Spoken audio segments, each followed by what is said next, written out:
کیونکہ مرزا صاحب نے یہ دعویٰ کر رکھا تھا کہ میرے لیے 80 برس کی زندگی کی پیش گوئی ہے۔ 6-7 سال کی عمر میں انہوں نے مولوی فضل الہی صاحب سے قرآن مجید اور فارسی کی تعلیم شروع کی۔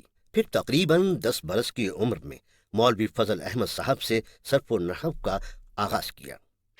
جب مرزا صاحب کی عمر 17-18 برس کی تھی، ان کے والد نے جو ایک حکیم تھے، معاشی بدحالی سے مجبور ہو کر بٹالہ میں مکتب کھولا۔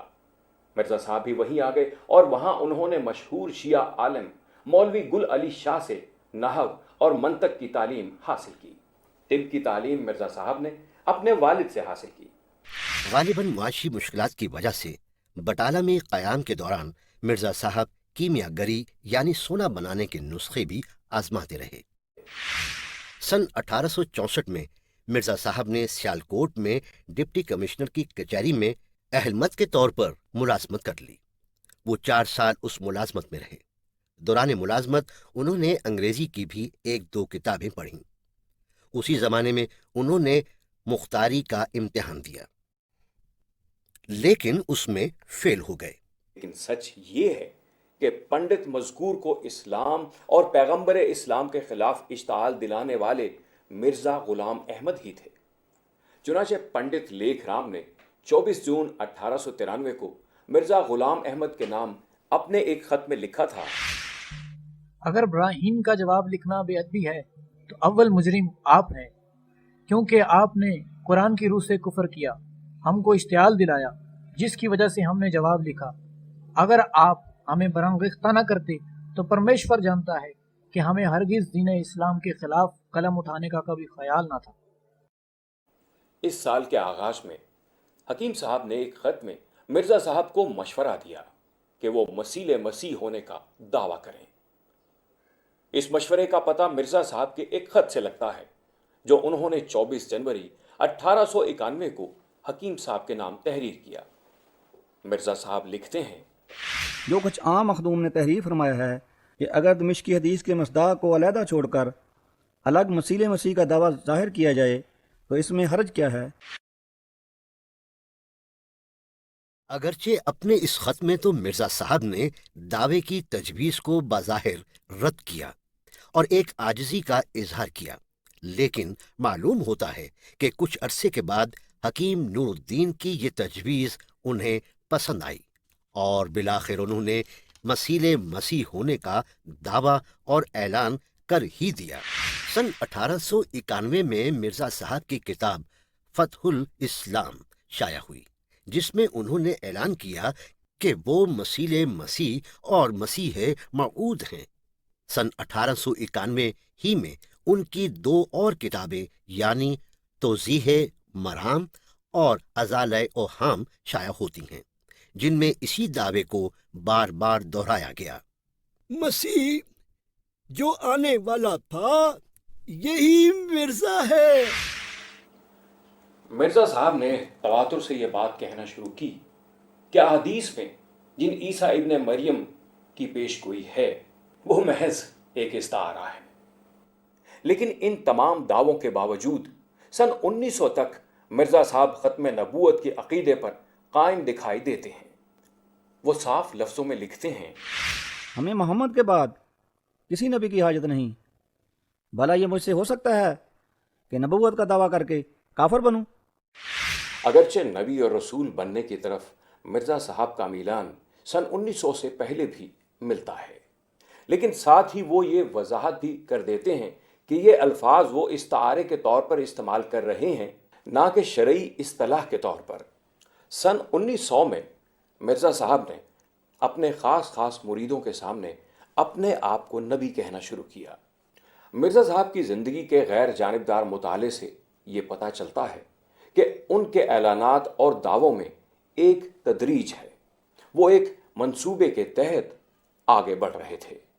مناظر اسلام سے خدا کا رسول بننے کے اس سفر میں وہ اطمینان کر لینا چاہتے تھے کہ کیا لوگوں کی عقیدت اس درجے تک پہنچ گئی ہے کہ وہ ان کے نئے دعوے کو قبول کر سکیں۔ مرزا صاحب کے خیال میں یہ وقت آ چکا تھا، چنانچہ انہوں نے بہت واضح انداز میں نبوت کا دعویٰ کرنا شروع کیا۔ انہوں نے 1902 میں ایک رسالہ تحفۃ الندوہ کے نام سے لکھا۔ اس رسالے میں لکھتے ہیں، بس جیسا کہ میں نے بار بار بیان کر دیا ہے کہ یہ کلام جو میں سناتا ہوں یہ قطعی اور یقینی طور پر خدا کا کلام ہے، جیسا کہ قرآن اور تورات خدا کا کلام ہے، اور میں خدا کا ذلی اور بروزی طور پر نبی ہوں، اور ہر ایک مسلمان کو دینی امور میں میری اطاعت واجب ہے، اور ہر ایک جس کو میری تبلیغ پہنچ گئی ہے گو وہ مسلمان ہے، مگر مجھے اپنا حکم نہیں ٹھہراتا، اور نہ مجھے مسیح موعود مانتا ہے، اور نہ میری وحی کو خدا کی طرف سے جانتا ہے، وہ آسمان پر قابل مواخذہ ہے۔ مرزا صاحب حالات و واقعات کے مطابق اپنے دعووں میں ترمیم بھی کرتے رہتے تھے۔ جب ختم نبوت کے حوالے سے ان پر اعتراض کیا گیا تو انہوں نے کہا کہ وہ مستقل نبی نہیں بلکہ امتی نبی ہیں۔ جیسے شاعری میں ایک اصطلاح ہوتی ہے شتر گربا، تو دو انمل چیزوں کو جوڑ دیا جائے، یا تو نبی ہوگا یا امتی ہوگا۔ امتی نبی کا مطلب ہوا کہ میں پرندہ انسان ہوں، میں اندھا بینا ہوں، میں بہرا شنوا ہوں۔ یہ کیا مطلب ہوا ان چیزوں کا؟ یہی ہے، یہ سب چیزیں عبرت دلاتی ہیں کہ حق سے انحراف کس طرح عقل کو خبت کر دیتا ہے۔ بات میں ان کے لٹریچر کے تجزیے سے پہنچا ہوں، اور ان کے اندر نفسیاتی توازن اور ذہنی گہرائی کی بہت شدید کمی تھی۔ لیکن غلام احمد صاحب کی حب جاہ کا یہ عالم ہے کہ انہوں نے آخر الانبیاء خود کو بنا رکھا ہے۔ اب یہ الاؤ نہیں کرتے کہ ان کے بعد کوئی دعویٰ نبوت کرے، اور وہ عجیب طرح کی مطلب فیلیسیز کے ذریعے سے اپنا آخر الانبیاء ہونا انہوں نے اپنے ماننے والوں کو باور کروایا۔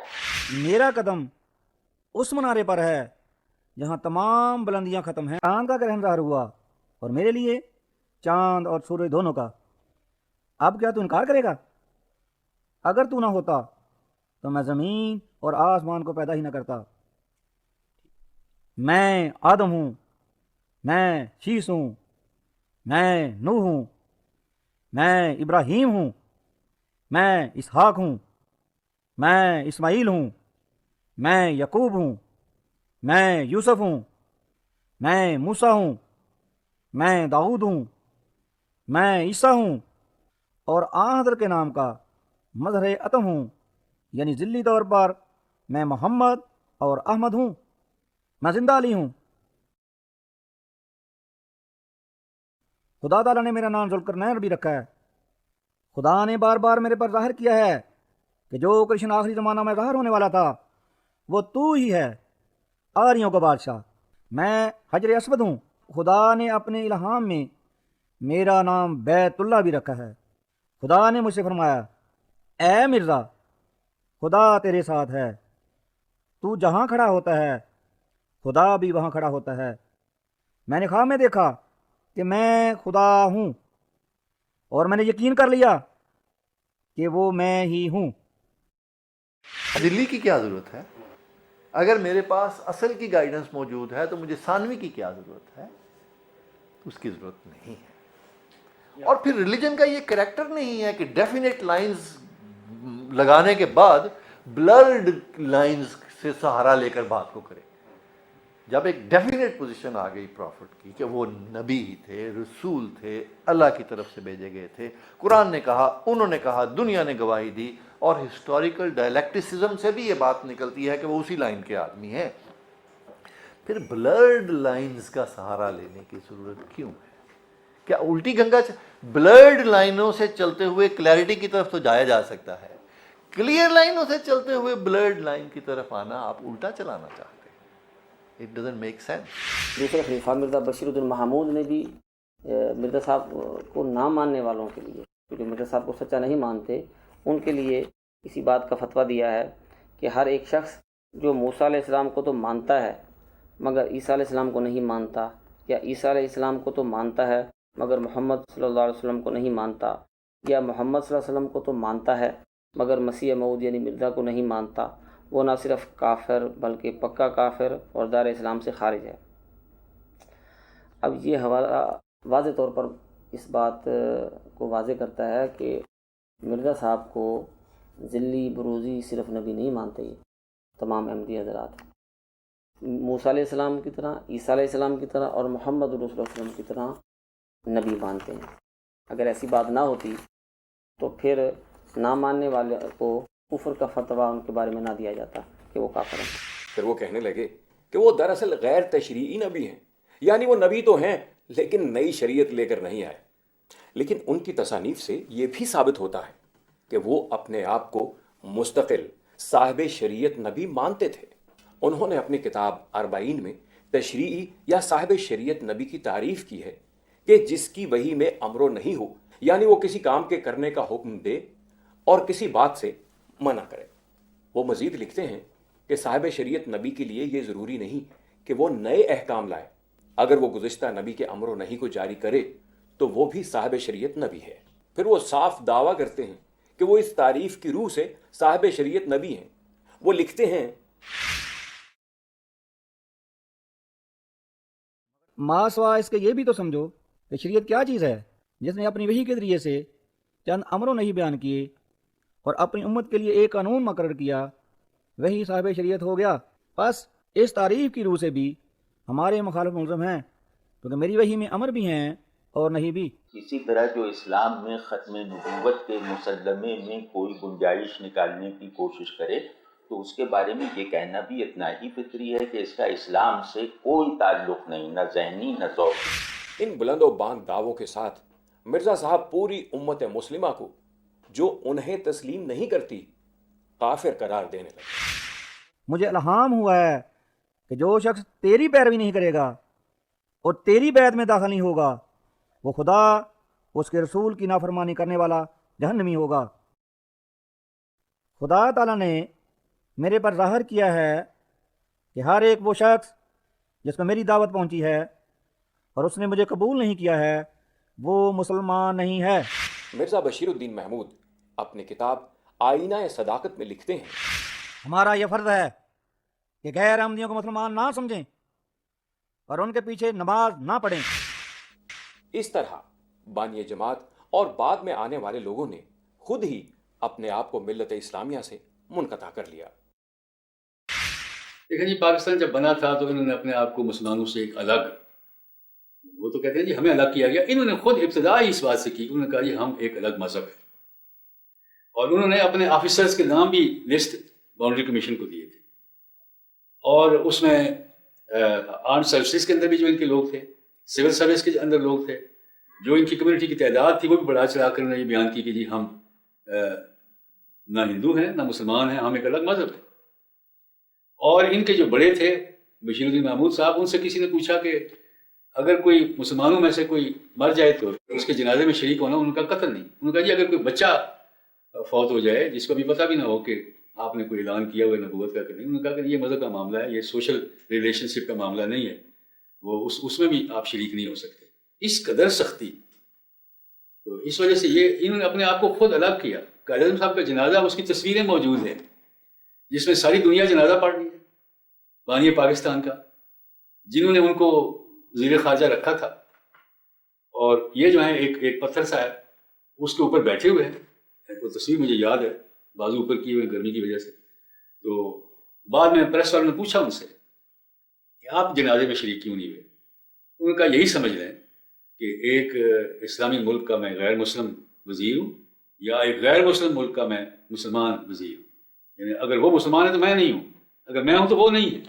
اس لیے یعنی ایک تہذیبی سلسلے کے اندر ایک پرامن بقائے باہمی کے تحت غیر مسلم بھی جنازوں میں شریک ہو جاتے، کھڑے ہو جاتے ہیں، انہوں نے یہ بھی گوارا نہیں کیا۔